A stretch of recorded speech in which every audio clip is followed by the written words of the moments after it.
Is the bar and chain on your chainsaw running dry? You just might need a new oil pump. The oil pump pumps bar oil from the oil tank to the bar. The oil lubricates the bar and chain to prevent wear and heat. To check your oil pump, remove the bar and chain from your saw and start the engine. Oil should start to flow from the oiler location. Sawdust and chips can plug the oiler, so make sure the opening is clear. Also check the opening in the bar and make sure it isn't plugged. If the oiler is clear and no oil flows, the pump is likely bad. Replacing the oil pump is a repair that you can do yourself, and I'm going to show you how.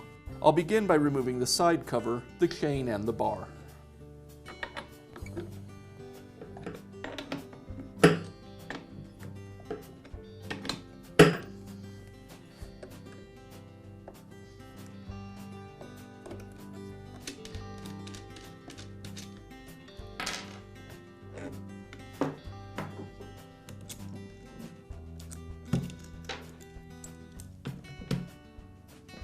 Now I'll remove the retaining clip and the outer washer.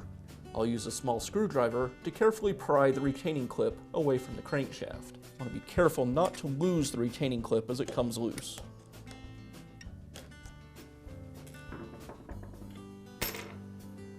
Now I can remove the clutch drum from the crankshaft. With the clutch drum removed, now I can remove the inner washer. Now we can remove the clutch. There are several methods you can use to remove the clutch. The one requiring the least amount of tools is to just use a pair of adjustable pliers. You can grab the clutch with the pliers and unscrew it. With this method though, you may end up damaging the clutch, so if you're simply removing it and then going to replace the same clutch, it may not be the best method. The better method is to use a clutch removal tool. This is specifically designed for removing clutches. There's a couple of pins that line up with tabs on the clutch. You place the tool over the shaft and then place a socket onto the tool and use a ratchet wrench to remove it. If you use either the ratchet wrench or the adjustable pliers, the problem you're going to have is when you go to rotate the clutch to remove it, it's just simply going to spin the engine over. So what you need to do is bind up the piston so that the crankshaft can't turn.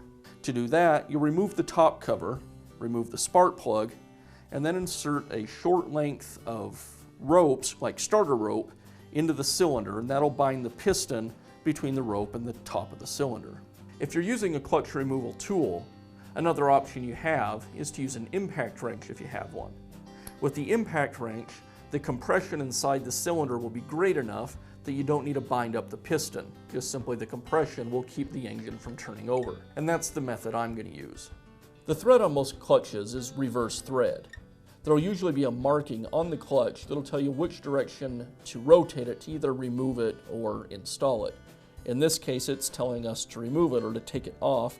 We want to rotate it this way, which is clockwise. So I'll place my clutch removal tool onto the clutch and then use my impact to remove it in a clockwise rotation.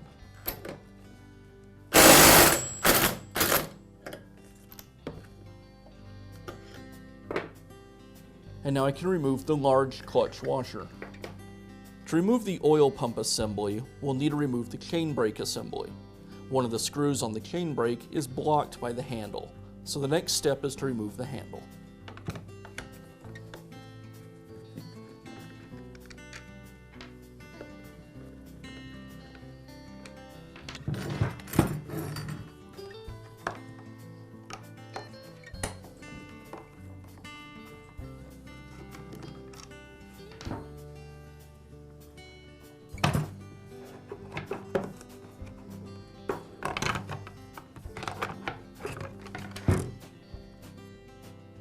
Now we can remove the chain brake assembly. You need to be careful when you remove this because there's a spring inside, and if that spring is under tension when you remove it, the spring can come out and hit you and potentially hurt you. When the saw is in the locked position, the spring actually has no tension on it. When it's unlocked, there is tension. So you want to make sure that the brake is locked, and then you can go ahead and remove the cover.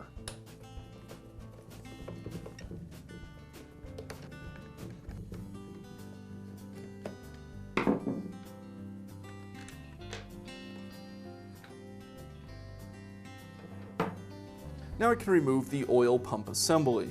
It's held in place with 2 screws.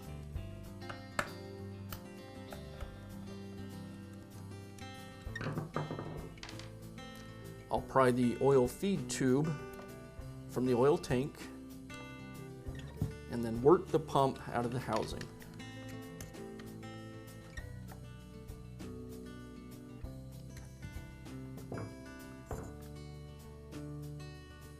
Now I can install the new oil pump.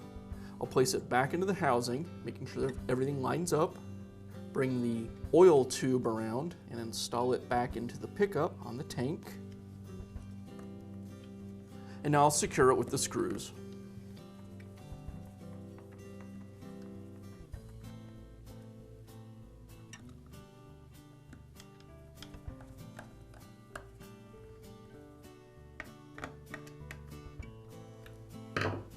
Now I can reinstall the chain brake assembly. I'll line it up with the housings, and then you might need to just slightly move the brake lever to get the clutch to line up. Just like that. And now I can secure it with the screws.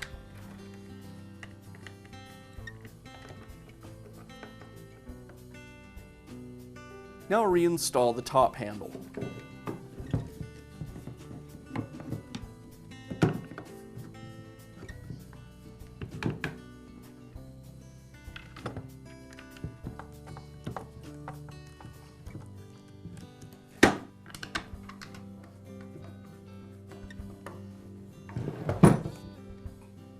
Now install the large clutch washer. Now install the clutch. Remember, it is a reverse thread, so I'll screw it in place counterclockwise. Again, I'll use my clutch removal tool, or in this case, installation tool, and an impact.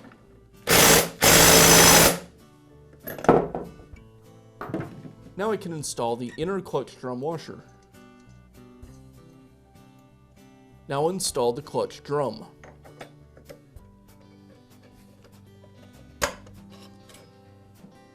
Now install the outer clutch washer and secure everything with the retaining ring.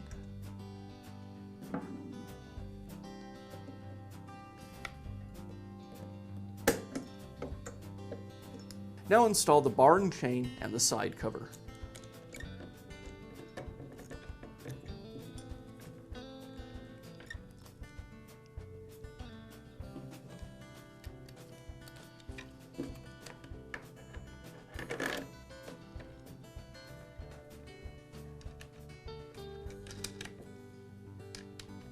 I'll loosely tighten the bar nuts and tension the chain.